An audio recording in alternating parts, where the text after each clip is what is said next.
Hello, welcome to Jason the Old Millennial. My name is Jason, speaking to you here in my basement in the great state of Kansas. And today I am finishing my series of naming my favorite movie every year I've been alive, which this is like the fifth video in the series, starting back in 1983 up to 2022. In fact, even though this year isn't over yet, I even put a movie out for this year already. Movie's halfway, or the year's halfway over anyway. So, favorite movie for half of this year, I guess. I'll continue on that. Anyways, wanted to finish the series. Almost done with it. I only had 6 movies left to talk about. And I just turned 39 a week ago, so it seemed like a good time to finish the series and really finish out all 39 years that I've been alive and 39 movies that have been my favorite movie for each year. Some years there have been really good movie years, and it was hard to pick. And there's some years where there's not a lot of good movies and that year, so I kind of had to pick a movie that maybe isn't a great movie, but it was the best one I could think of for that year. So it's an interesting challenge, I think, interesting idea to go through each year and try to figure out what was the best movie for you that year. Obviously going to be different than a lot of people are going to have different ideas. There's going to be some classics that I don't pick because even though they're considered great by critics and by a lot of moviegoers, it might not have just hit me at the right level. Anyways, I got this idea mostly from a guy named Elliot from IMO Reviews, is his channel. A guy from England who reviews a lot of current movies on in theaters and streaming and TV shows, and really good movie reviewer that I really enjoy. And he's a real nice guy, really comments on, replies to my comments on his videos. So I always like that about YouTubers when they are good at replying back at a pretty good manner. Anyway, so that's why I came up with this idea. I kind of got this idea from him, and I love the idea, so that's why I did it. And interesting, Adam from What the Gym, he commented that he predicted that I'd pick Captain America Civil War for best movie of 2016, so I thought that was pretty interesting. He got me correctly on that one, so I'm curious if Adam, if you're predicting any of these movies, if you get them right, you might get a couple of them right if you're making any predictions this year. So I do have some superhero movies on my list. So long introduction, but I'll start with the first year I'm starting with on this video is 2017. And favorite movie that year is a action flick called John Wick Chapter 2. Nothing after that. Just I like how they use chapter now. I think the third one's called Chapter 3 Parabellum. First one just called John Wick. So I love they're using the chapters as kind of book titles. But John Wick Chapter 2, sequel to the first John Wick, which is also a really good movie. I love the whole John Wick series. I have all 3 of them on Blu-ray. They're supposed to make 2 more. They're currently like shooting 2 more John Wick movies, which is something because Keanu Reeves is he started the series in John Wick. I think he was about 50 years old when he started the series. And so he's, I don't know, mid to late 50s now. He's getting close to the 60s. So, and it's such a he's very involved with the stunt work and all that. So the older you get, harder it's going to be to, do all that without getting injured. Of course, we know Tom Cruise is just never ages, and he continually does these incredible stunts. Keanu Reeves is right below there with Tom Cruise. I don't know, he doesn't do quite the dangerous stunts that Tom Cruise does, but when you watch the special features on these Blu-rays, I mean, he's doing a lot of the stunts, and he does all the fight scenes. He learned jiu-jitsu from a Brazilian famous jiu-jitsu family. He does his, he learned from a special marksman how to shoot a gun, how to shoot different guns. And so he went through all that. He learned how to do stunt driving, so he does the stunt driving. I mean, it's incredible what he does in these movies. That's what I love about these movies so much, is how involved Keanu Reeves is in it. So it'll be interesting. I'm really looking forward to the next 2 that he comes out, because this has been the best action series, I think, of all time. And this John Wick Chapter 2, in my opinion, is the best action movie I've ever seen. I mean, I give this such high remarks, and the whole series just absolutely incredible as action. I mean, watching John Wick get into a room with a bunch of guys and just boom, boom, boom, boom, boom, boom, boom, wrestle, boom, boom, boom, boom, load, boom, boom, boom, boom. I mean, it's so fast, and of course, it's incredible, of course, because every shot he is perfect, and he never misses. He's the ultimate assassin. Very violent movies, I would say. Definitely deserves an R rating. But the action sequences are just absolutely incredible, the way they're choreographed, and the way he uses jiu-jitsu in his fighting as he shoots. He'll shoot somebody, and then he'll run out of bullets. He grabs somebody, does like some kind of rolling, jiu-jitsu move, puts him in the hold, reloads his gun, then shoots the guy. I mean, I've never seen anybody else do it like that, and that's incredible choreography. It just makes this unique and one of a kind. And every time I watch an action movie, I think, what would John Wick do in this situation? I think I watch James Bond. I'm thinking John Wick would, wipe out all these guys quicker than James Bond would, or something like that. But yeah, just incredible action. I know Rich Strickler, he doesn't like Keanu Reeves, and I understand he's not maybe the best actor, but what I love about this character is he doesn't talk very much. And that makes the character so much better because he doesn't need to say a whole lot. His actions speak much louder than his words in a way. But when he does talk, it means a lot. I mean, you really get a lot out of every word he says, and he's serious, and he means business. He's not the guy I mess with anyway. So I'd recommend this to anybody who doesn't like Keanu Reeves, though. I know Rich said I think he doesn't like these kind of action movies where the guy just constantly just kills and mows down, large groups of people, and that's what this movie is. He gets into a room with a bunch of people and just massacres everybody. So Rich might not like this, but I'd say if you don't like Keanu Reeves, this is a movie to watch because you don't have to care about Keanu Reeves. Doesn't have to do a whole lot except for the action, which he does very well, and I commend him a lot on all that. Anyway, so yeah, I definitely recommend the whole series, and Chapter 2 is my favorite of the series with John Wick. 2018 is kind of a movie I just watched maybe this last year. I caught on HBO Max, and it's Ready Player One, directed by Steven Spielberg. I remember the movie coming out, and I don't know why it didn't interest me, and I think it's because there's so many sci-fi movies that come out, and I go to the theater and I get disappointed. So I think I just, even seeing the trailer, I don't know, it didn't reach me, I guess, and I just was afraid I'd go see it and be disappointed or something. So I don't know why I didn't catch into the Ready Player One hype. And so I didn't see it in the movie theater, and then it came on, I got HBO Max just this last year, and it was on there, and I was like, well, I'll check it out, and I think somebody else recommended it. And it just totally blew me away. Like, it was way better than I ever expected it to be.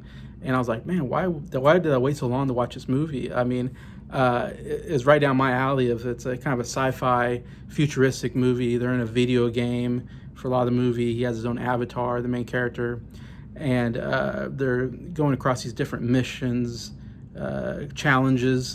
First one's like this race, this really cool race with all these different characters popping up, like is it King Kong pops up, and all the cars are different cars from different movies. And so I love the movie references because I'm such a big movie guy, and a lot of them are like 80s 70s movie references, but I just, like, every time that something showed up and I was like, oh my gosh, like, I was like, that's the DeLorean maybe, or something, from Back to the Future, or that's the Ghostbusters car, stuff like that would show up, and you go, oh yeah, that's from that movie, and that's from that movie.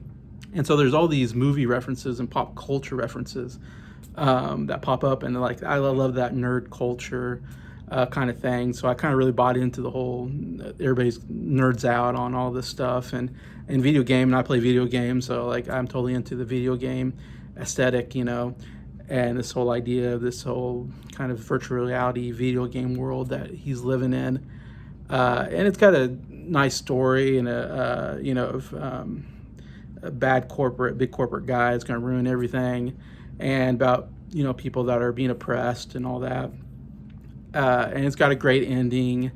The last action sequence is just, and the CGI, a lot of times I hate movies that have too much CGI, and I kind of get out of the movie, and maybe it's me getting older, because I know when I was younger, like, anything that had CGI in it I thought was incredible, and I thought, oh wow, look what we're doing with technology. We can create all these characters and species and everything with computer graphics, and we don't need practical effects. I admit, when I'm getting older now, and I'm 39, as I said, I get more and more like I like the practical effects of the 80s and 70s and 90s better than they look more realistic than the CGI work that we get a lot of times. And a lot of times I watch a movie and I go, oh, that looks so CGI'd. It's such a, to me, it's such a knock on a movie if I feel too much that everything's like when I watch the Jurassic World movies, I just think, oh, I'm not scared of these dinosaurs. They just look like computer generated dinosaurs. They don't look like real dinosaurs. Like the first Jurassic Park, they were practical effect dinosaurs, so they looked like real dinosaurs and they were scary.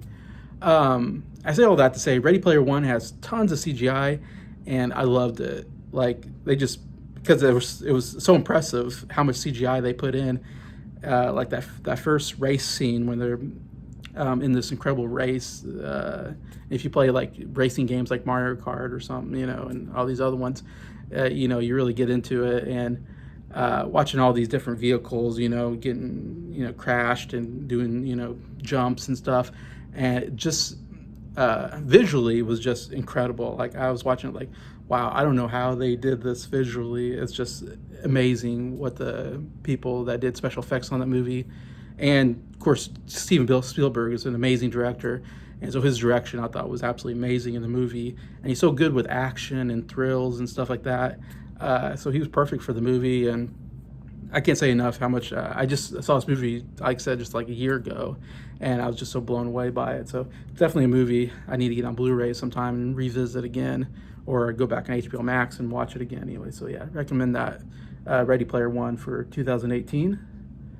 2019, one of my favorite movies of all time now. It's Avengers End Game. Concludes basically the Infinity War, Infinity Stone plot line that you can say probably basically starts with Iron Man, and and really with Avengers we really start where we first see Thanos in the first at the end credit scenes of Avengers. And so we introduce to the main bad, and we don't get to him till really Infinity War, and then we conclude with this Avengers End Game. And so again, it's a great conclusion to this incredible story that took 20 movies or something like that in 12 years, and it's just so incredible how they were able to make this overarching story over so many movies and so many characters. It's so hard to put that many characters in one movie and have them all get because the thing is, if you get all these characters, you want them all to have their own kind of cool scene, have their moment. You want all your characters to have their moments. And when you have a lot of characters, sometimes it waters down all the moments and you don't get the great moments. But not in this movie. This movie has all the characters from all the movies come in, which is never been done before. There's no superhero movies had this many superheroes come together in one scene, and yet they all get their great moments in. And it's a movie that obviously storyline is absolutely incredible. Deals with time traveling and trying to get back to the Infinity Stones to try to bring people back that were snapped into oblivion, bring them all back, and deals with all that and going back in time. And it has obviously the great comedy that MCU has, and it has great characters. Of course, all the characters are absolutely amazing. We get Fat Thor, which I love. Fat Thor was hilarious. And then we get this great emotional story arc for Tony Stark, Iron Man, because he goes back in time and he sees his father, who he had a bad relationship with. And so you get all that, and he's a father himself now. And so you get this whole arc with him, kind of forgiving his father and getting over that. And anyway, so you get a lot with him. Like I said, the action sequence is absolutely amazing. The very last scene is like the greatest scene of all time. The portal scene. I was just lost in the theater when I saw that. And I was in the theater and I was just like, oh my God, no, they're all coming back. and they all get together and they're all rushing together. It's like, oh man, like just gave me chills. And every time I watch that scene, it's like the one scene that just gives me chills every time I watch it.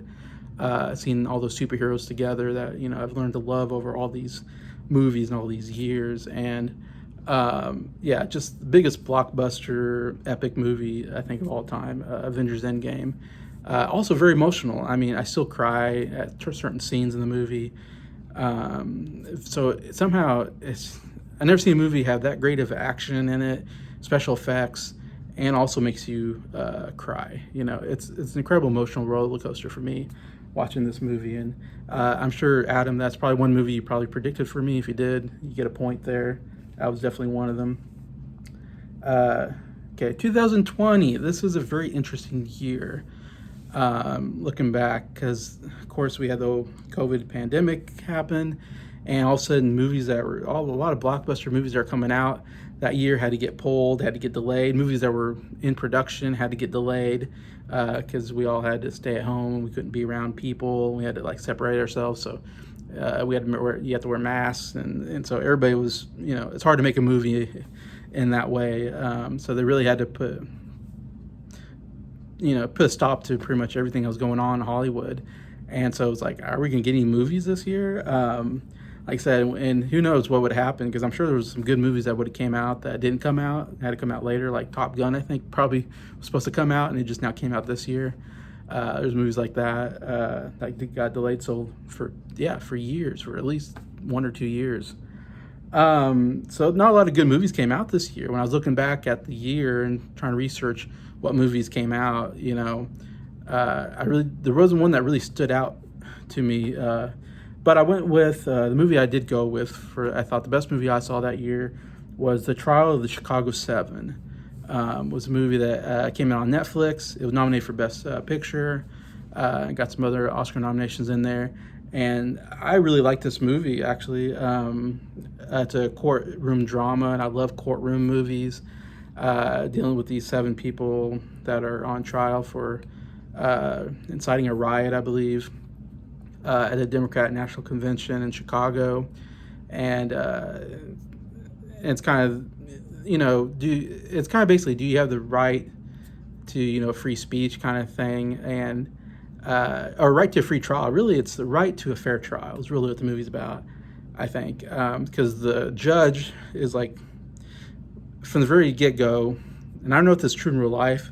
I don't know the true life thing. It's based on a true story, but I can only go off what the movie presented me. And I would say that from the movie, what it presented me is the judge from the beginning was not going to give this a fair trial. He was going to do everything he could to make sure these 7 were guilty. Anyways, and he did some horrible stuff during the trial, and he was just like the most horrible, worst judge ever. Played really good by the actor. I forget now, a really good actor that played that part. And really good cast overall, just really good cast and a lot of good performances. So you saw it during trial, they're trying to get evidence, and he would not allow this certain type of evidence, or he'd make the jury go away and wouldn't allow them to see certain evidences. And of course, he just, one of the trial members was black, part of the Black Klansman, I believe, or part of the, not Klansman, that's another movie, part of the Black Panthers, sorry. Part of the Black Panthers, and he was treated really unfairly and was abused because of his race by the judge. So, I mean, the judge was racist and all this stuff. And coming from me, like, I don't necessarily agree with the 7 people that are on trial. Like, politically, I don't agree with them at all. I'm on opposite ends politically, but yet it's like everybody needs the right to a fair trial. And so to me, I was for the 7, Chicago 7, because to me, I felt like they should have gotten a fair trial. Even if I disagree with them, you have to get a fair trial. And at the end, it kind of comes with, like, I think they had to, the trial had to basically go, what do you call it? Like, it didn't count. They had to do like a new trial because they kind of had to find this judge was like just incompetent. It felt like he was incompetent and he was evil at the same time. Anyway, so they kind of had to just, call for a retrial or something like that. Anyway, so I like the movie on that basis, that it's really fighting for, we all have a freedom, a right, a constitutional right to a fair trial. And that's what we get out of this movie anyway. So I think it's still a solid movie, though it's not like a movie that stands out amongst a lot of these other movies. And like I said, that year was really hard to pick. There wasn't a lot of great movies coming out of that year, 2020. 2021, another no-brainer for me. Spider-Man: No Way Home. Huge blockbuster. I mean, one of the biggest blockbuster movies we've seen since End Game, I would say. destroyed the box office when it came out. Extremely popular movie, and it's funny, I didn't see it in the theater, which is I regret, because it would have been a great movie experience. Now look, I go, man, I could tell like this would have been a great movie to watch in the theater. And I guess for me it was that I'm not a fan of the Spider-Man movies that they've made so far. Spider-Man Homecoming, Spider-Man Far From Home with Tom Holland. Like, I'm not a fan of those movies. I don't think they're very good. They're not very, they're just blah to me. So I was kind of like coming to this one, I'm like, oh, another Spider-Man movie. I'm just kind of blah on Spider-Man. And plus, I thought it was a Disney movie, so I thought, well, it'll come on Disney Plus, so I'll just wait for it to get on Disney Plus. And then I find out that, oh, it's not a Disney movie, it's a Sony movie. So I'm not gonna, even though it takes place in MCU, which is owned by Disney, it's not. I don't know. So it's confusing, but it's not on Disney Plus. So then I was like, oh no, I'm not gonna get on Disney Plus. So I had to rent it on Redbox, and I rented it finally when it came on Redbox, and I mean, totally blown away by it. Definitely, again, like Avengers End Game, totally went above my expectations. And it's a movie that I feel like superhero movies after End Game, superhero movies that have come out since have been all kind of just blah, just mediocre movies. And I feel like there's just nothing new and original anymore. I just feel like, oh, we've done. And there's been so many superhero movies, like I'm getting tired of watching superhero movies. So it's like, there's just tons of them come out every year, and like none of them have been impressing me too much. Like some of them are just okay to me, but they don't really hit me like Endgame did or Civil War. So I'm like, I don't know if we're ever gonna get another really good, original, fresh superhero movie. Anyways, and I saw this, and I was like, oh man, this is like, to me, right next to Endgame is one of the best superhero movies I've ever seen. By far, the best Spider-Man movie, and it's just a creative idea for a movie. I mean, I love the whole premise of the multiverse and bringing in villains from other Spider-Man movies, and then bring in, I'm spoiling this, but hopefully everybody knows, they bring in the two Spider-Mans from other Spider-Man movies, and that was such a creative idea, and really is what made this movie so great. And the camaraderie between the three Spider-Man were so great, and it's hilarious. The movie is absolutely hilarious, and the action is incredible. The very last action sequence, very emotional, and very good. They're fighting around the Statue of Liberty. And the villains are absolutely incredible. I love all the villains coming back from different. Anyway, so I love that the other Spider-Man movies are just different multiverses. So instead of saying, oh, this is, there's Spider-Man over here, but it's only its own franchise, and here's this Spider-Man, and there's three different Spider-Mans, but they will interconnect, and this interconnected Spider-Man from different franchises. Like, it's just blew my mind. Like, I didn't know that was possible. I know that was, it was like, wow, I didn't know movies could do that. That's what I love about it. It did something different that I've never seen in a movie before, and that's what we need in superhero movies. Find something different that, like I said, that makes it unique, and we need more movies like this, I think, in superhero movies. This time we definitely did it, and like I said, very emotional. There's some emotional scenes that really actually make me cry. So I always say, if an action movie can make me cry, like, that's a good movie, because most action movies don't make me cry. They're usually just for fun. Like, I just love watching action movies, but to get me emotionally, it's like, wow, this story and the actors, everything really got me into emotional place, which is I like, and also